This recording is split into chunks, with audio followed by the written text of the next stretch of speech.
Iran Israel America ಯುದ್ಧ ಮುಂದುವರೆದಿದೆ. ನಾನಾ ನೀನಾ ಅನ್ನುವಂತೆ ಯುದ್ಧ ಮುಂದುವರೆಸಿದ್ದಾರೆ.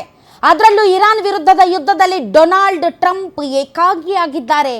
ವಿಶ್ವದ ಹಿರಿಯಣ್ಣ ಸೂಪರ್ ಪವರ್ ದೇಶ ಎಲ್ಲರನ್ನೂ ಕೂಡ ನಾನು ಹೇಳಿದಾಗೆ ಕೇಳಬೇಕು. ಸ್ಯಾಂಕ್ಷನ್ ಮೇಲೆ ಸ್ಯಾಂಕ್ಷನ್ಸ್ ಹಾಕಿ ಟ್ಯಾರಿಫ್ ಮೇಲೆ ಟ್ಯಾರಿಫ್ ಕೊಟ್ಟು ನಡು ಬಗ್ಗಿಸಿ ನನಗೆ ಟ್ರಂಪ್ ಡ್ಯಾಡಿ ನಮಸ್ತೆ ಅಂತ ಹೇಳಿಸ್ಕೊತಾ ಇದ್ದಂಥ ಡೊನಾಲ್ಡ್ ಟ್ರಂಪ್ ಈಗ ಅನಾಥರಾಗಿದ್ದಾರೆ, ಏಕಾಂಗಿ ಆಗಿದ್ದಾರೆ. ಹರ್ಮುಜ್ ಜಲಸಂಧಿ ರಕ್ಷಣೆಗೆ ಎಲ್ಲರೂ ತನಗೆ ಸಾಥ್ ಕೊಡುವಂತೆ ಹಲವು ರಾಷ್ಟ್ರಗಳಿಗೆ ಟ್ರಂಪ್ ಕರೆ ನೀಡಿದ್ದಾರೆ. ಅಲ್ಲಲ್ಲ ಬೇಡ್ಕೋತಾ ಇದ್ದಾರೆ. ಆದರೆ ಜಪಾನ್, ಆಸ್ಟ್ರೇಲಿಯಾ ಮತ್ತು ಐರೋಪ್ಯ ರಾಷ್ಟ್ರಗಳು ಅಮೆರಿಕ ಅಧ್ಯಕ್ಷರ ಕರೆಗೆ ರೆಡ್ ಸಿಗ್ನಲ್ ಕೊಟ್ಟಿದ್ದಾರೆ.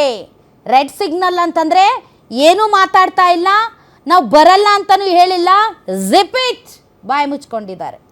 ಹರ್ಮುಜ್ ಜಲಸಂಧಿ ರಕ್ಷಣೆಗೆ ಈವರೆಗೆ 7 ರಾಷ್ಟ್ರಗಳಿಗೆ ಟ್ರಂಪ್ ಮನವಿ ಮಾಡಿದ್ದಾರೆ. ಆದರೆ ರಕ್ಷಣೆಗೆ ನಿಂತರೆ ಇರಾನ್ ವಿರುದ್ಧ ಯುದ್ಧಕ್ಕೆ ನಿಂತಂತೆ. ಆದ್ರಿಂದ ಪರೋಕ್ಷವಾಗಿ ಭಾಗಿಯಾಗಲು ಮಿತ್ರ ರಾಷ್ಟ್ರಗಳು ಮುಂದೆ ಬರ್ತಿಲ್ಲ ಅಂತ ಹೇಳಲಾಗಿದೆ.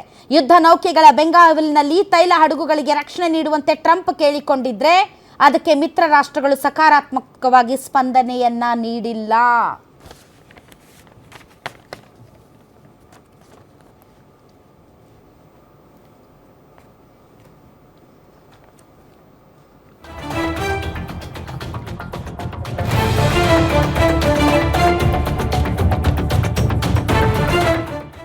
ಸೊ ಹಾಗಾದ್ರೆ ಇದನ್ನೆಲ್ಲ ನೋಡ್ತಾ ಇದ್ರೆ ಯುದ್ಧ ನಿಲ್ಲಲ್ವಾ ಅಂತ ಏನ್ರಾ? ಸೊ ಇದೆಲ್ಲ ಯುದ್ಧ ನಿಲ್ಲಲ್ವಾ ಅಂತ ಈಗ ಸದ್ಯಕ್ಕೆ ನೋಡಿ, ಇದು 14ನೇ ದಿನನಾ? ಹೌದು, 16ನೇ ದಿನ ಯುದ್ಧ. ಆದ್ರೆ ಭಾರತದ ಗಲ್ಲಿ ಗಲ್ಲಿಗಳಲ್ಲಿ ಗ್ಯಾಸ್ ಯುದ್ಧ ಶುರುವಾಗಿದೆ. ಹೌದು, ಮನೆಗಳಲ್ಲಿ ಹೆಣ್ಣುಮಕ್ಕಳು ಸ್ಟವ್ ಮುಟ್ಟಕ್ಕೆ ಬಿಡ್ತಾ ಇಲ್ಲ ಯಾರನ್ನು. ವೇಸ್ಟ್ ಆಗ್ಬಿಡುತ್ತೆ. ಬೆಳಗ್ಗೆ ಮಾಡಿದ್ದ ಸಾರು ಮತ್ತೆ ಬಿಸಿ ಮಾಡಂಗಿಲ್ಲ. ಯಾಕೆ ಹೇಳು? ಗ್ಯಾಸ್ ವೇಸ್ಟ್ ಆಗುತ್ತೆ. ಸಿಲಿಂಡರ್. ಹೌದು, ಬೆಳಗ್ಗೆ ಎದ್ದ ತಕ್ಷಣ ಎದ್ನೋ ಬಿದ್ನೋ ಅಂತ ಸಿಲಿಂಡರ್ ಫಸ್ಟ್ ಅಳ್ಳಾಡಿಸಿ ನೋಡೋದು ಎಷ್ಟೈತಿ ಅಂತ. ಕರೆಕ್ಟ್. ಹೌದು, ಯಾವ ಲೆವೆಲ್ಗೆ ಅಂತಂದ್ರೆ ಮೊದಲೆಲ್ಲ ಈ ನಮ್ಮ ಎಲೆಕ್ಟ್ರಿಸಿಟಿ ಬಿಲ್ ಜಾಸ್ತಿ ಬರುತ್ತೆ ಅಂತ ಒಂದು ಸ್ವಿಚ್ ಆನ್ ಮಾಡಕ್ ಬಿಡಲ್ಲ ಮನ್ಯಾಗ ಹಿರಿಯರು. ಕರೆಕ್ಟ್. ಈಗ ಹೆಂಗಾಗಿದೆ ಅಂದ್ರೆ ಚಾ ಒಂದೇ ಸರಿ, 2ನೇ ಸರಿ ಚಾ ಕೇಳಂಗಿಲ್ಲ. ಹೌದು, ಬೆಳಗ್ಗೆ ಒಂದೇ ಸಲ ಚಾ, 2 ಸರಿ, 3 ಸರಿ. ಯಾವಾಗ ಮನ್ಸು ಬರ್ತಿತ್ತೋ ಅವಾಗ, ಯಾವಾಗ ಬೋರ್ ಆಗುತ್ತೋ ಅವಾಗ. ನಮ್ಮ ಉತ್ತರ ಕರ್ನಾಟಕದ ಜನ ಹೆಂಗಂತಂದ್ರೆ ಊಟ ಆದ್ಮೇಲೆ ಒಂದ್ಸರಿ ಚಾ, ಬೆಳಗ್ಗೆ ಅಂತೂ ಚಾ, ರಾತ್ರಿ ಅಂತೂ ಚಾ, ಚಿರ್ಮುರಿ ಜೊತೆಗೆ. ಮತ್ತೆ ಯಾವಾಗಾದ್ರೂ ಬೇಜಾರಾದಾಗ, ತಲೆ ಆಫ್ ಆದಾಗ ಮತ್ತೆ ಚಾ ಬೇಕು ಅವ್ರಿಗೆ. ಈಗ ಮನ್ಯಾಗೆಲ್ಲ ಉತ್ತರ ಕರ್ನಾಟಕದ ಹೆಣ್ಮಕ್ಳು ದಿನಕ್ಕೆ ಒಂದ ಚಾ ಅಷ್ಟೇ, ಮತ್ ಚಾ ಕೇಳಂಗಿಲ್ಲ. ಯಾಕ? 25 ದಿನ ಕಾಯ್ಬೇಕು ನೋಡ್ ಮತ್ತ. ಹೌದು. ಸೊ ಎಷ್ಟು ಮಾಡ್ತೀವಿ ಅಷ್ಟ ತಿನ್ಬೇಕು. ಕರೆಕ್ಟ್. 2 ತರ ಪಲ್ಯ ಮಾಡು, ಒಂದ್ ಸ್ವೀಟ್ ಮಾಡು, ಸಂಜಿಗೆ ಒಂದಿಟ್ಟು ಚುರ್ಮುರಿ ಹಚ್ಚು, ಇಲ್ಲ. ಹೌದು, ಸಾಧ್ಯ ಇಲ್ಲ. ಆ ಲೆವೆಲ್ ನಮ್ಮ ಭಾರತದಲ್ಲಿ ಪರಿಸ್ಥಿತಿ ಇದೆ. ಇನ್ನೊಂದು ಕಡೆ ಯುದ್ಧ ನಿಲ್ಲುವ ಲಕ್ಷಣಗಳೇ ಕಾಣ್ತಾ ಇಲ್ಲ.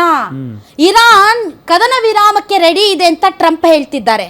ಆದ್ರೆ ಇರಾನ್ ಏನ್ ಹೇಳ್ತಾ ಇದೆ ಗೊತ್ತಾ? ಇದೆಲ್ಲ ಬೇಡ, ನಮ್ಮ ಕೈಯಲ್ಲಿ ಎಷ್ಟಾಗುತ್ತೋ ಅಷ್ಟು ದಿನ, ಎಷ್ಟು ಇದನ್ನ ಮುಂದುವರಿಸೋದಕ್ಕೆ ಸಾಧ್ಯ ಇದೆಯೋ ಅಷ್ಟು, ಎಲ್ಲಿಯವರೆಗೆ ನಮ್ಮ ರಕ್ತದಲ್ಲಿ ಒಂದು ಹನಿ ರಕ್ತ ಇರುತ್ತೋ ಅಲ್ಲಿಯವರೆಗೂ ನಾವು ಯುದ್ಧ ಮಾಡ್ತೀವಿ. No ceasefire, no negotiation, Iran ಹೇಳಿರೋದು. ಆದ್ರೆ ಟ್ರಂಪ್ ಮಾತ್ರ ಮುಕ್ತಾಯ ಆಯ್ತು, ಮುಗಿದೋಯ್ತು. ಹಿಂಗ್ ಹೋದ್ವಿ, ಹಂಗ ಅಧ್ಯಕ್ಷರ ವೆನೆಜುವೆಲಾದಿಂದ ಕರ್ಕೊಂಡು ಬಂದ್ರೆ ಅಮೆರಿಕದಲ್ಲಿ ಜೈಲಲ್ಲಿ ಹಾಕಿದ್ವಿ, ಹಂಗಲ್ಲ ಇದು. ಇರಾನ್ ಈ ರೀತಿ ಇಡೀ ವಿಶ್ವವನ್ನೇ ಅಲ್ಗಾಡಿಸುತ್ತೆ ಅಂತ ಪಾಪ ಟ್ರಂಪ್ ಡ್ಯಾಡಿ ಯೋಚನೆ ಮಾಡಿರ್ಲಿಲ್ಲ ಅಂತ ಅನ್ಸುತ್ತೆ. ಇವತ್ತೇನಾಗಿದೆ ಡೊನಾಲ್ಡ್ ಟ್ರಂಪ್ ಯಾವ ದೇಶಗಳಿಗೆ ಸ್ಯಾಂಕ್ಷನ್ ಮೇಲೆ ಸ್ಯಾಂಕ್ಷನ್ ಏರಿ, ಟ್ಯಾರಿಫ್ ಮೇಲೆ ಟ್ಯಾರಿಫ್ ಹಾಕಿ ನಮ್ಮ ದೇಶ ನಿಮ್ಮ ಮಗು ಅಳ್ತಿದ್ಯಾ? ಹಾಗಾದ್ರೆ ನಿಮ್ಮ ಮಗುವಿಗೆ ಜೀನಿ ಸರಿ ಇಟ್ಕೊಡಿ. ಯಾಕಂದ್ರೆ ಜೀನಿ ಸರಿ ಇಟ್ಟು ನಿಮ್ಮ ಮಗುವಿಗೆ 100% ಸರಿಯಾದ ಆಹಾರ. ನಿಮ್ಮ ಮಗು ನೆಮ್ಮದಿಯಾಗಿ ನಿದ್ದೆ ಮಾಡಬೇಕಾ, ದಷ್ಟಪುಷ್ಟವಾಗಿ ಬೆಳಿಬೇಕಾ? ಹಾಗಾದ್ರೆ ಜೀನಿ ಸರಿ ಇಟ್ಟು ಕೊಡಿ. ಎಲ್ಲಾ ಮೆಡಿಕಲ್ ಶಾಪ್ಗಳು, ದಿನಸಿ ಅಂಗಡಿಗಳು, ಸೂಪರ್ ಮಾರ್ಕೆಟ್ಗಳಲ್ಲಿ ಲಭ್ಯ. ಬಲಿಷ್ಠ ರಾಷ್ಟ್ರ ನಮ್ಮ ಸೇನೆ ವರ್ಲ್ಡ್ ಅಲ್ಲಿ ನಂಬರ್ 1. ನಾವು ಯಾವ ದೇಶದ ಮೇಲಾದ್ರೂ ಯುದ್ಧ ಸಾರಿಸ್ತೀವಿ, ಯಾವ ದೇಶವನ್ನಾದ್ರೂ ಬಗ್ಗು ಬಡಿತೀವಿ ಅಂತ ಎಲ್ಲರ ಹತ್ರ ಸಲಾಂ ಹೊಡಿಸ್ಕೊತಾ ಇದ್ದಂತ ಟ್ರಂಪ್ ಇವತ್ತು ಬನ್ನಿ ನಮ್ಗೆ ಸಪೋರ್ಟ್ ಕೊಡಿ. ಹರ್ಮುಜ್ ಜಲಸಂಧಿಯನ್ನ ಇರಾನ್ ಕತ್ತಿಚ್ಕಿ ಕುತ್ಕೊಂಡಿದೆ. ಯಾವುದೇ ತೈಲ ಟ್ಯಾಂಕರ್ಗಳು ಮೂವ್ ಆಗ್ತಾ ಇಲ್ಲ. ಸಾವಿರಾರು ಹಡಗುಗಳು ಲಂಗರ್ ಹಾಕಿ ಕುಳಿತಿವೆ. ದೇಶಾದ್ಯಂತ, ಅವ್ರ ದೇಶಾದ್ಯಂತ, ರಾಷ್ಟ್ರಾದ್ಯಂತ ಈಗಾಗಲೇ ತೈಲ ಬೆಲೆ ಜಾಸ್ತಿ ಆಗಿದೆ, ಜನರಿಗೆ ಬಿಸಿ ತಟ್ಟಕ್ಕೆ ಶುರುವಾಗಿದೆ.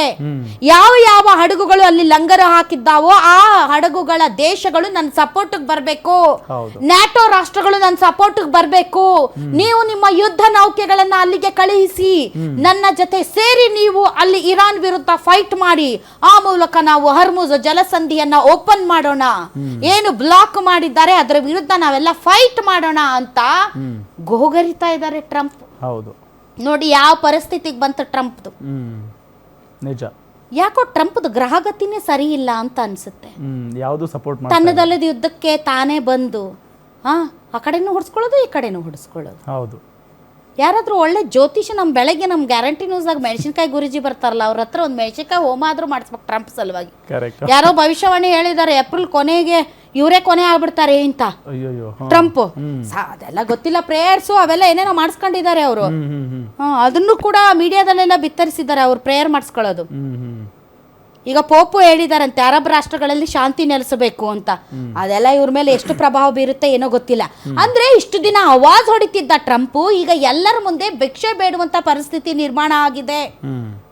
ಹಾಗಾದ್ರೆ ನ್ಯಾಟೋ ರಾಷ್ಟ್ರಗಳಿಗೆ ಹೇಳಿದ್ದಾರೆ, ನೀವೇನಾದ್ರೂ ನನ್ನ ಜೊತೆ ಕೈ ಜೋಡಿಸ್ಲಿಲ್ಲ ಅಂದ್ರೆ ನಿಮ್ ಭವಿಷ್ಯ ಚೆನ್ನಾಗಿರಲ್ಲ ಅಂತ ಧಮಕಿ ಹಾಕಿದ್ದಾರೆ ಟ್ರಂಪ್. ಆದ್ರೂ ಕೂಡ ಯಾವ ನ್ಯಾಟೋ ರಾಷ್ಟ್ರಗಳು ಕೂಡ ಇವರ ಮಾತಿಗೆ ಒಪ್ಪಿಗೆಯನ್ನು ವ್ಯಕ್ತಪಡಿಸಿಲ್ಲ ಮತ್ತು ನಿರಾಕರಿಸಿಯೂ ಇಲ್ಲ. ಯಾರು ಓಪನ್ ಆಗಿ ಮಾತಾಡ್ತಾ ಇಲ್ಲ. ಓಪನ್ ಆಗಿ ಮಾತಾಡ್ತಾ ಇಲ್ಲ ಅಂದ್ರೆ ಅರ್ಥ ಇವರು ಹೋಗಲ್ಲ, ತನ್ನದಲ್ಲದ ಈ ಯುದ್ಧಕ್ಕೆ ತಾನು ಹೋಗಿ ತಾನ್ಯಾಕೆ ತನ್ನ ಕೈ ಸುಟ್ಕೊಳ್ಬೇಕು ಅನ್ನೋದು ಈಗ ಬಹಳಷ್ಟು ರಾಷ್ಟ್ರಗಳ ಯೋಚನೆ. ಸೊ ಮೊದಲು ಏನ್ ಹೇಳಿತ್ತು, ನಿಮ್ಮ ತೈಲವನ್ನ ನಮ್ಮ US ನೇವಿ ತುಂಬಾ ಸುರಕ್ಷಿತವಾಗಿ ಹಾರ್ಮುಜ್ ಜಲಸಂಧಿಯಿಂದ ಪಾಸ್ ಮಾಡಿಸುತ್ತೆ, ಯಾವುದೇ ಹೆದರಿಕೆ ಬೇಡ, ಯಾವುದೇ ಅಂಜಿಕೆ ಬೇಡ, ಅಣುಕು ಬೇಡ ಅಂತ US ಹೇಳಿತ್ತು, ಟ್ರಂಪ್ ಹೇಳಿತ್ತು. ಆದ್ರೆ ಈಗ ಏನ್ ಹೇಳ್ತಾ ಇದೆ, ಬನ್ನಿ ನಮ್ಮ ಒಬ್ರ ಕೈಯಲ್ಲಿ ಆಗೋದಿಲ್ಲ, ನೀವೆಲ್ಲ ನಿಮ್ಮ ಇದು ಯುದ್ಧ ನೌಕೆಗಳನ್ನ ತಗೊಂಡು ಬನ್ನಿ, ಎಲ್ಲರೂ ಇರಾನ್ ವಿರುದ್ಧ ಫೈಟ್ ಮಾಡ್ಬಿಟ್ಟು ಇದನ್ನ ಓಪನ್ ಮಾಡಿಸೋಣ ಅಂತ. ಒಂದು ಸೂಪರ್ ಪವರ್ ನ ಪ್ರೆಸಿಡೆಂಟ್ಗೆ ಒಂದು ಯುದ್ಧ ಸಾರೋಕ್ಕಿಂತ ಮುಂಚೆ ನೀವು ಯುದ್ಧದಲ್ಲಿ ಸ್ಟ್ರಾಟಜಿ ಹೇಗಿರುತ್ತೆ ಅಂದ್ರೆ, ನೀವು ಒಂದು ಬಾಂಬ್ ಹಾಕಿದ ಮೇಲೆ ಅವ್ರು ನಿಮ್ಮ ಮೇಲೆ ಯಾವ ರೀತಿ ಕೌಂಟರ್ ಅಟ್ಯಾಕ್ ಮಾಡ್ತಾರೆ ಅನ್ನುವಂತ ಮುಂದಾಲೋಚನೆ ಮಾಡಿನೇ ನೀವು ಹೆಜ್ಜೆ ಇಡಬೇಕು. ಇಂಥ ಸೂಪರ್ ಪವರ್ ರಾಷ್ಟ್ರದ ಅಧ್ಯಕ್ಷನಿಗೆ ನಾವು ಇರಾನ್ ಮೇಲೆ ಬಾಂಬಾರ್ಡ್ ಮಾಡಿದ್ರೆ ಅವ್ರು ನಮ್ಗೆ ಎಲ್ಲಿ ಹೆಂಗ್ ಹಿಡಿತಾರ ಅನ್ನೋದು ಗೊತ್ತಿಲ್ವಾ? ಹರ್ಮುಜ್ ಜಲಸಂಧಿ ಇರಾನ್ ಕೈಯಲ್ಲಿದೆ, ಅವ್ರು ಹೆಂಗ್ ಕತ್ತಿಚ್ತಾರೆ ಅನ್ನೋದು ಮೊದಲೇ ಗೊತ್ತಿರ್ಲಿಲ್ವಾ? ಗೊತ್ತಿತ್ತೋ ಗೊತ್ತಿರ್ಲಿಲ್ವೋ ಗೊತ್ತಿಲ್ಲ. ಈ ಯುದ್ಧ ಯಾಕೆ ಮಾಡಿದ್ರು ಟ್ರಂಪ್ ಅಂದ್ರೆ ಅವ್ರ ಅಳಿಯ ಜರಾಡ್ ಕುಶ್ನರ್ ಅವ ಹೇಳ್ದ ಅಂತ ಮಾಡಿದ್ದಾರೆ. ನಾವ್ಯಾಕಪ್ಪ ಇವನ್ನ ಯುದ್ಧಕ್ಕೆ ಹೋಗಿ ನಾವ್ಯಾಕೆ ಕೈ ಸುಟ್ಕೊಳ್ಳೋದು ಅಂತ ಯಾವ ರಾಷ್ಟ್ರಗಳು ಕೂಡ ಈಗ ಮುಂದೆ ಬರ್ತಾ ಇಲ್ಲ. ಹೋಗಿ ಚೈನಾ ಕೂಡ ನಮ್ಗೆ ಸಾಥ್ ಕೊಡ್ಬೇಕು. ಚೈನಾ ಬರುತ್ತೇನ್ರಿ?